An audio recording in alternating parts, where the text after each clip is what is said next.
Em nome do Pai, do Filho e do Espírito Santo. Amém. Que a palavra atinja o nosso coração e provoque sempre em nós a nossa conversão.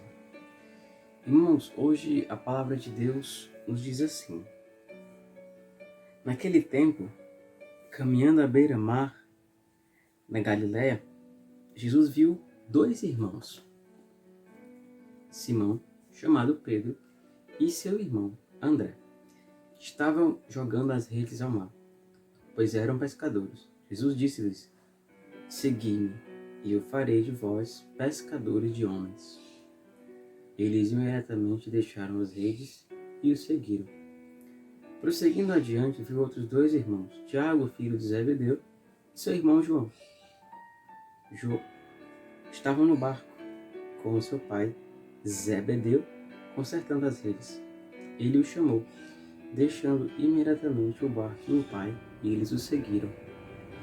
Irmãos, o evangelho de hoje, ele nos fala de chamado. Jesus começa a chamar os seus escolhidos, os discípulos dele.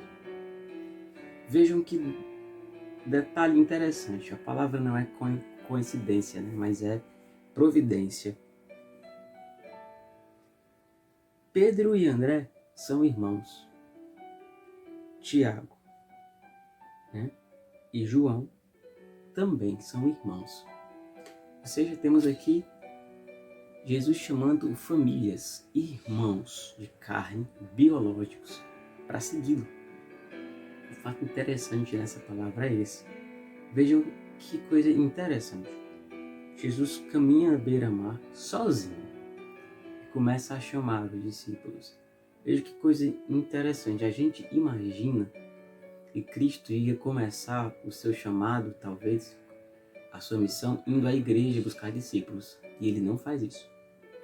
Ele vai aonde eles estão, no trabalho deles, na família deles, e os chama. Ou seja, é para nós uma lição. Devemos evangelizar onde estivermos. Cristo nos chama aonde estamos, irmãos. Cristo nos chama aonde a gente estiver. Não tem essa. E nós devemos evangelizar aonde for necessário. No trabalho, na família, no matrimônio, na igreja, onde for. Devemos chamar pessoas para servir a Deus, evangelizar, pregar, anunciar boa nova, orar, onde for. Cristo assim começa o seu chamado.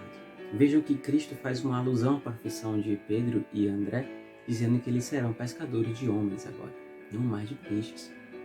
A gente sabe que por detrás dessa situação tem aquela que é narrada em outro evangelho, que Pedro e André pescaram a noite inteira e não pegaram nada, mas devido à palavra de Jesus, eles lançaram as redes, pegaram peixes e então seguiram Jesus.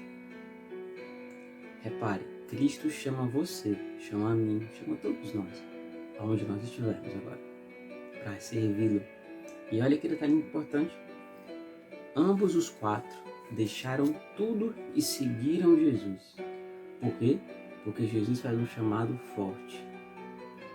Jesus faz um chamado de vida, não um chamado de momento, não um chamado para voltar atrás depois, não um chamado para fazer algum trabalho e depois retornar, não. Jesus faz um chamado de vida, um chamado de santidade, um chamado de mudança total, um chamado de deixar o que eu era antes e ser uma nova criatura agora. É isso que Cristo nos chama. O chamado de Deus, meu irmão, é para que você deixe tudo que o mundo te ofereceu, ou pode oferecer, e vá para perto de Jesus, como foi Pedro e André, Tiago e João, e fique perto dele o tempo todo, até o fim da vida. Deixar tudo na palavra de Deus sempre significa deixar o que eu tinha antes, o que eu era antes, e me tornar, pela proximidade, pela amizade com Jesus, uma nova criatura. Todos os 12 discípulos foram assim. Então, Cristo nos chama hoje a essa mesma concepção de chamado. Você que está hoje escutando essa pregação ou já leu esse evangelho, se sinta chamado onde você estiver nesse momento. Deixe todas as coisas que te levam ao mal, até pessoas, e siga Jesus. Vá ter uma intimidade com o Mestre. Permaneça fiel a Ele, porque Ele mesmo diz que aquele que perseverar até o fim será salvo. O seu chamado é um chamado eterno. Não é para voltar mais atrás. Entenda isso, irmão. Entendendo isso, nós teremos ideia do quão importante é o chamado de Cristo. Os 4 que aqui são narrados mudaram de vida por esse chamado, deram a vida por Cristo, morreram por Ele. Então o chamado que Jesus faz é definitivo, não momentâneo. Deus nos abençoe, irmãos. Em nome do Pai, do Filho e do Espírito Santo.